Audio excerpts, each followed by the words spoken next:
వాసిరెడ్డి పద్మ గారు చెప్పినట్టుగా, మాజీ వైసీపీలో ఉన్న నాయకురాలు, మాజీ మహిళా చైర్మన్ చెప్పినట్టుగా, మీ నీచ రాజకీయాల కోసం ఆడవాళ్ళు అడ్డం పెట్టుకుంటారా? ఏమే జగన్మోహన్ రెడ్డి, ఇది నీ రాజకీయం, నీ బతుకు. నువ్వు ఒకవేళ ఈ వంకులు బొంకులు అని చెప్పా కదా, నీ వంశం ఒక వంకు వంశం నీది. నీదేనా రఘువంశం అనుకుంటున్నావు? ఎదు వంశం అనుకుంటున్నావా? ఒక వంకు వంశం నీది.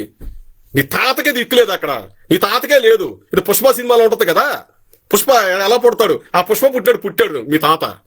పుష్ప పుట్టాడు, ఇంటి పేరు లేదు కదా పుష్ప ఆయనకి. పుష్ప సినిమాలో సేమ్ పుష్ప సినిమాలో మీద పుష్ప గారు మీ తాత ఒకటి అక్కడ పుట్టింది. అక్కడ ఇంటి పేరు లేని పుట్టుకు మీది. ఇంటి పేరు ఫేకు, వంశం ఫేకు, మీ పుట్టుకలు ఫేకు. ఒక రంకు కుటుంబానికి వచ్చి రంకు వంశం వచ్చి ఈరోజు సమాజాన్ని ఉద్ధరించడానికి మహానుభావుడు ఈ రంకు వారసుడు బయలుదేరి ఈయన చెప్తే మనం వినాలి. ఈ రోజు నాడు చెప్పి ఈ వెంకులని చెప్పి మీ తాత దగ్గర నుంచి మీ ముత్తాత దగ్గర నుంచి అలాగే మీ చెల్లిగారు కొన్నారు కదా, ఆవిడ పెళ్ళైన తర్వాత ప్రేమలో మళ్ళీ విడాకుల తర్వాత మొదటి భర్త పైకి పోవడము, ఇవన్నీ చెప్పు తీసుకొచ్చి ఎన్ని చెప్పు. ముందు మీ ఇల్లు సంగతి సరి చేసుకో, నీ ఇంటి సంగతి చూసుకో.